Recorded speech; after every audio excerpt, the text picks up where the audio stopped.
Hello, everyone. Welcome to Give Them Something to Talk About, a podcast dedicated to pediatric therapy.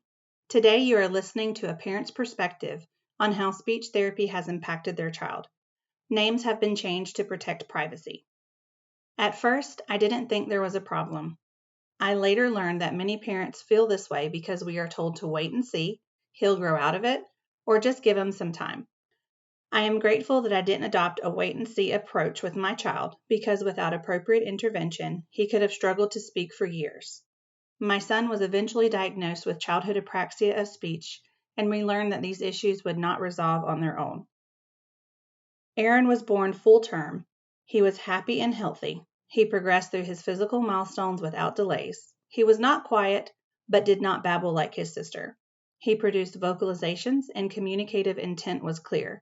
We didn't worry when he turned a year old and didn't have any words. We were told that boys can sometimes take longer to talk. But when he turned 18 months old, he still wasn't using any words. We decided to ignore the wait-and-see advice and have him evaluated through Babies Can't Wait, Georgia's early intervention program. Aaron's needs were identified and he began receiving services right away with a special instructor coming to our home once a week to work with the entire family. With these interventions, our baby was able to participate in play routines, follow directions, and participate in daily activities. But even with these successes, he still wasn't using many words. Aaron was evaluated by a speech therapist when he was 2.5 years old.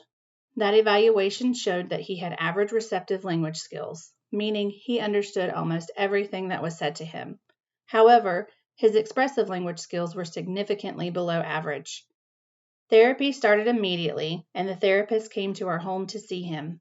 Jessie was kind, funny, included the entire family in therapy, and made sure our child enjoyed the activities. She said that she had two main goals in therapy: make sure the entire family is involved and have fun. If these two things were achieved, progress would be made. She explained that family involvement was important as it helped make a bigger impact on his skills.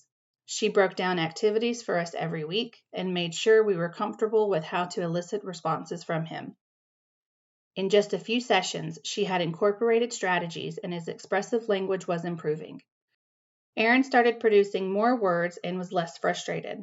He was so happy with himself when he produced a word and we understood it. We were thrilled, but we knew that we had a lot of work to do.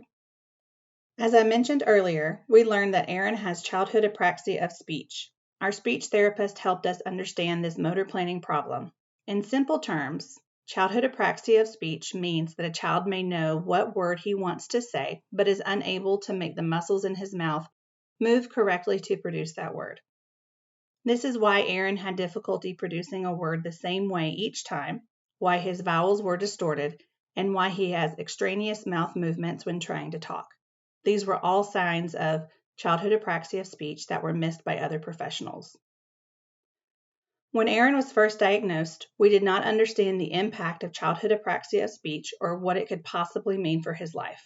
Our speech therapist was able to help us understand the challenges that Aaron faces. She continues to provide therapy to Aaron, and we have progressed from using no words to working on sentences.